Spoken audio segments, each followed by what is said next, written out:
Hi, everyone. Before we get started today, I wanted to share a word with you and a special offer for all of our listeners from our terrific sponsor at 212.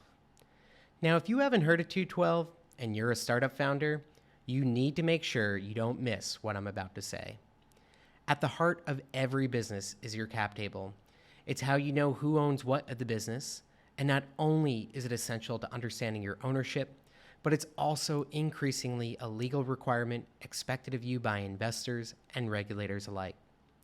But managing a cap table on an Excel spreadsheet is a nightmare. Trust me, I myself have done it, and it's not something I'm proud of, nor would I do it again, after having raised money from over 2,100 investors via regulation crowdfunding. That's why when it comes to cap table management, I switched over to 212, and I'm not looking back. With their white glove onboarding service included for free, I was up and running with our cap table solution in no time. Now, I should note something really important. Other cap table providers on the market price based on your number of investors, which means when it comes to managing all of your investors, especially from online raises, you can be paying thousands of dollars in yearly fees. And that's what makes 212 far and away the best and most cost-affordable option on the market for startup founders. With 212, you pay one flat fee of $240 a year, regardless of how many investors you have, and you get their full suite of features right out of the box without any hidden fees. One of my favorite features is the ability to see how much you'll get diluted if you take that next check. If you're a founder or an investor, you owe it to yourself to check out the 212 website at 212.co. That's TWO12.co. And get this, they're giving KingsCrowd listeners an additional 25% off your first year membership with discount code KingsCrowd25. Dilution is real, complex, and expensive. For just $20 a month, well, $15 after the discount code, you can sleep easy at night and be ready when your next investor says yes. Hello, everyone, and thank you so much for joining us on another episode of the KingsCrowd Startup Investor Podcast. Today, I am very excited to be joined by Emily Cisek, who is the founder of the Postage and CEO, I believe. So I'm looking forward to having a great conversation with her about a really, really interesting company. I got to hear her pitch recently at a pitch competition, and I was so fascinated by what they're building and felt the need for their product very much so from my own experience in life. So I'm excited to share this story with you about what they're up to, both as a product and as a potential investment opportunity that's currently available. So with that, I will kick it off to Emily. Emily, thank you so much for joining us today. Yes, thank you for having me. I'm excited to be here and talk more about the Postage and dive into more of what we talked about last time we were together. Yeah, absolutely. So Emily, for those who don't know you, tell us a little bit about yourself and what it is that you're doing at the Postage. Sure. So I ended up, I kind of will give the backstory. About 3 years, almost 4 years ago, I ended up losing 3 people that were really close to me, both grandmothers, and my cousin's 13-month-old passed away in a 6-week period where I really got to see under a microscope the variances and how people planned, why they planned, the resources available to them. And so what I recognize is really an opportunity to make not only, end of life planning easier, but today and organizing all of your affairs, your documents, your passwords. And so really being able to design a platform that makes it easy for people to really have an operating system for them and their families so that if anything happens, really everything's in one place. Because if I can make that easier, then I can make the process really after life and what families deal with so much better, because then they can really process loss and celebrate life and really think about a person's legacy versus where's this document and doing the scavenger hunt and all of that. And so because I recognize that gap, I just started doing research, and we ended up launching in October of 2020, our full national product. And so we've been really trying to change lives since then. That's fantastic. And I know when my grandparents had passed, and I would say my grandparents were very organized, thoughtful about the whole process. And even still, I think it took my parents like 2 years to be able to cancel their TV bill because they didn't have the right number to get into the account and X, Y, and Z. And it is amazing to me just how painful the process can be, especially when the parents or whoever's passing has no planning in place. Um, there was a lot of different moving parts. I remember when they were kind of going through it, but can you break down for us some of the kind of key areas that you helped solve for in getting things set up so that, when these things do, inevitably occur, you're in a good place? Absolutely. Yeah. So on average, to mark on your point, the average um, dealing with all of the after affairs takes 3 months of full-time work. So 500 plus hours. And that is still with some organizations. So you can just imagine where there's not organization or if there's scavenger hunts, how long that can take. So really, yeah, the Postage is, we basically pride ourselves on being a place where all of that can be organized. So we have a password manager where you can store your passwords. And that doesn't just mean your online accounts, but that also means, hey, I have a safe in this room, or I have a safety deposit box at this bank, and really being able to lay out all of those utilities and family and home kind of resources and companies that you work with, so that there's an easy source of truth there. We also have a document storage component, which really isn't like a Dropbox. It actually allows you to organize, share, and we kind of organize it for you. So we say, hey, do you have this kind of document? Hey, if you don't have a will, actually, you can create that on our platform. So we also have a way for you to create documents as well, which will be kind of building in our product roadmap as we develop different documents for you. So you not only can you store them, share them with your loved ones, whether it's today or tomorrow, but you can also create them.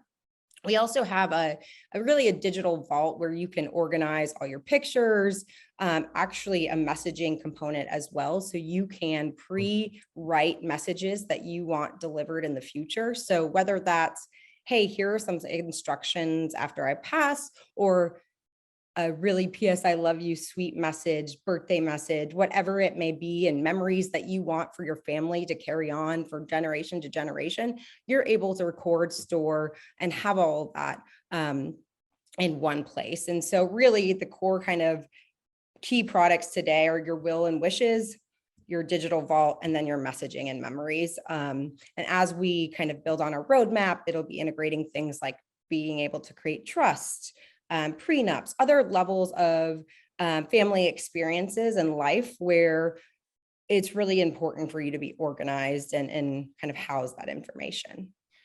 In my experience, I'm curious, do you guys also have is it like creating power of attorney for certain individuals in your family as well? Yeah, so that is part of kind of our will package to date. And then as we kind of grow, raise the money and all of that, we'll be integrating other kind of documents. I think the only area that we won't touch on is the healthcare space, but that will be because we have trusted partners that really understand the healthcare directive side and what's really important. Sure, there's some things on the legal side for healthcare, but there's what doctors are actually going to consider and look at. And so working with those types of partners really will be how we deliver those kind of components. Something that I found really interesting that you had mentioned during your pitch was kind of the moments in time when people decide to engage with a product like this. Can you tell us a little bit about that? Yeah, so really the key components are after you have children, that's really when you start thinking about a will. You go on your first vacation after you have kids and you're like, oh shoot, what if something happens? What do my kids do? Where does that stuff go? So you really think about it then. Otherwise, it is pinpoints around there's a health scare. You have aging parents and there's something that triggers that. So they are getting older. They are getting, are starting to forget a few things and things like that. That's when they start thinking about it. But really what's been interesting too, and a lot of our customer base is female, they start thinking about, in your 50s, how is my family going to remember me? How are they going to know all the family stories? How are they going to know what heirlooms mean what? And so really starting to create those messages and those memories is a way that people also come in, because that is more, emotional. And I think sometimes people, well, not sometimes, a lot of times people have trouble thinking about our mortality, but actually once you work through that, you're able to be more present and think about how you should live with an intention and what you should leave behind.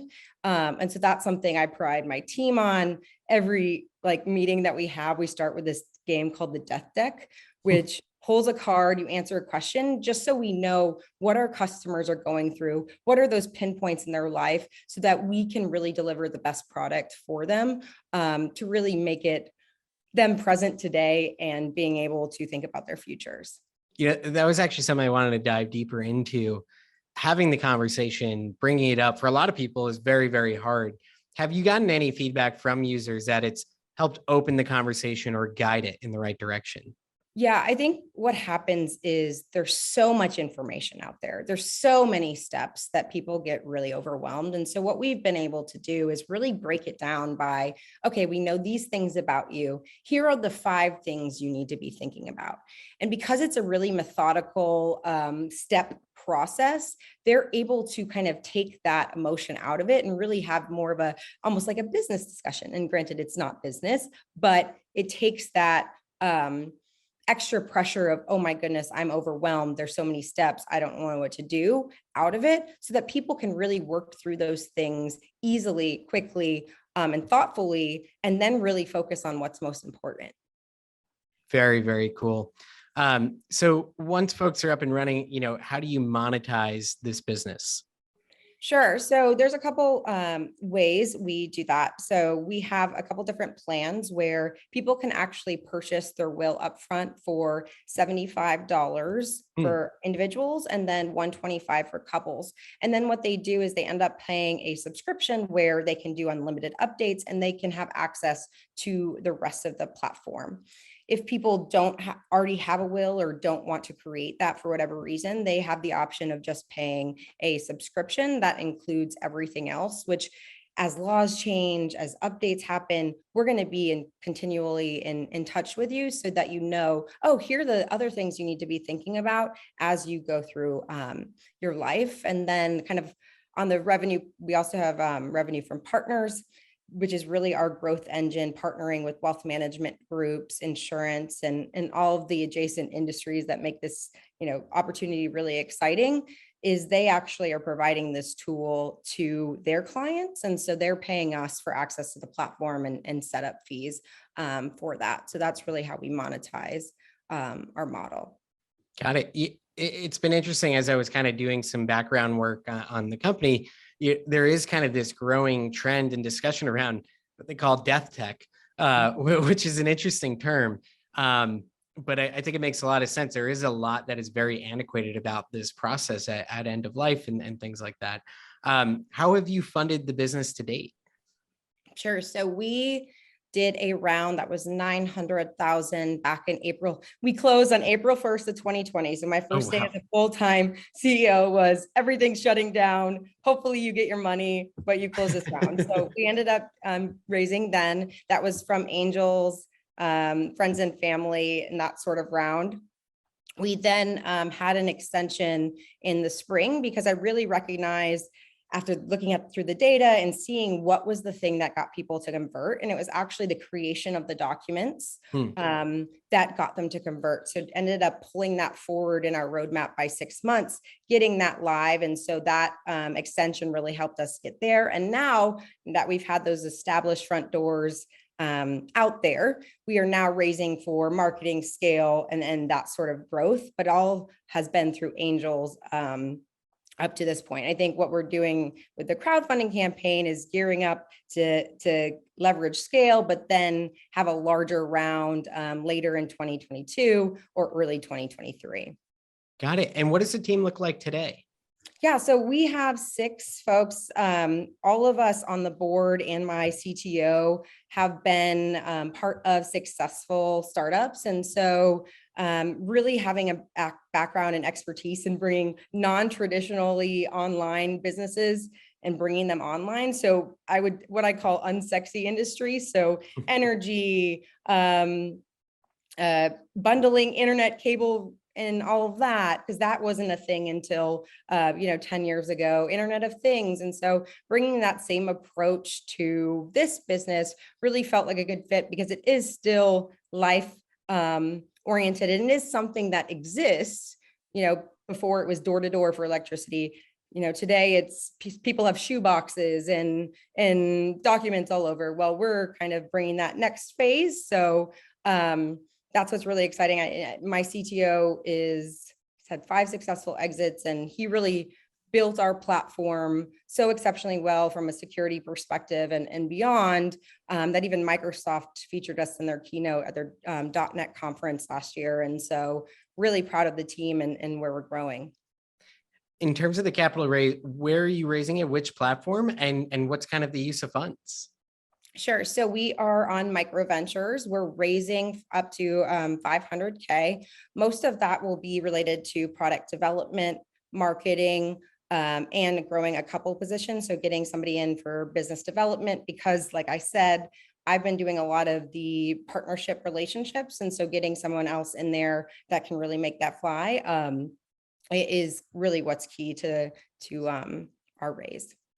No, I'm excited to talk about that, because I did think that was really interesting. Let's talk about that business development opportunity. What are the groups that you're targeting, and how will they help you kind of grow the business and your user base? Sure. So I think the key groups, while there's so many adjacent industries, the key groups that we're focused on is wealth management, insurance, and actually enterprise HR. So think like PEOs, think Gusto, think groups like that, because really this is a business that really makes sense as an add-on to reduce churn, really build relationships. So like, for example, wealth managers, they have a problem connecting with the next generation. It's like 66% of the kids, the beneficiaries, end up leaving their financial planner within a year. And then widows, it's like 80% within a year. So if you can build a relationship without having to increase operational costs by a high level and build those things so that every generation is getting invited to this platform where, oh, that's, my dad's guy, he's been managing everything. He knows where everything is. I just need to log into that portal and, oh, there he is. It really becomes a value add and a stickiness. It increases stickiness for those groups. And so what that does for us is signing a deal with one group ends up bringing us 5,000 customers at a time, 10,000 customers at a time, where it's more predictable revenue than the B2C side, and the cost of acquisition is much more affordable. I think we did a lot of testing and learning in our first year, and it is expensive to get your brand and to acquire customers out there. And while we've learned a lot and know how to optimize that, those relationships will be kind of our key growth engine as we move forward. I think that's so interesting, because you're right. A lot goes into kind of the financial planning. And I think there are many people that are pretty good at, planning for end of life in terms of what their finances will look like, how that's set up. But then there's that tactical element. And so much of that is left out. If your financial advisor can really help you think about how all of this will be managed. Exactly. And it just makes so much sense from my perspective, at least. Yeah. And if we can down the road be able to actually integrate with those businesses, so that if a person has a really sophisticated estate, and so they want an estate lawyer more involved, or if they want their advisor involved and multiple people, rather than their kids having to make 15 phone calls and nothing's put together, it's just a one source of truth where we can all work together to better kind of the experiences that we're having through life. Yeah, and it'd be better than digging through boxes and trying to find paperwork and oh, my accountant's name is what, like those sorts of things. So what are some of the features and product capabilities you're most excited about adding to the platform going into the future? I think adding on to what we have as far as the wills and the functionality related to trust is really important. But I also am really excited about eventually having a marketplace for those partners where, for example, I am in my 30s, I am a female. The financial planner of my parents' age is probably not the financial planner that I'm looking for.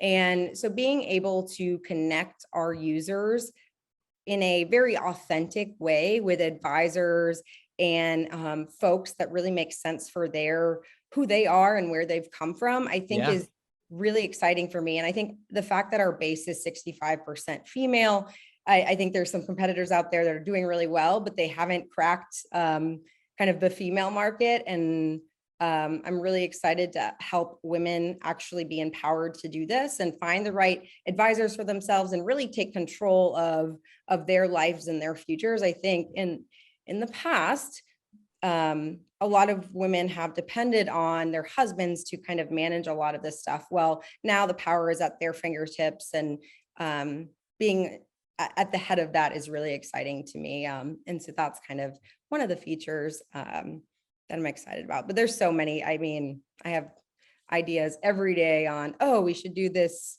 heirloom thing where if somebody dies and they're fighting over heirlooms, we just like put it into a database and here's what you guys get. And yeah, there's so many random ideas I have like that. Yeah, do But some really, estate sales off of it. All yeah, sorts of stuff. exactly. Like integrated with a sales platform that then gets more people into the platform using it.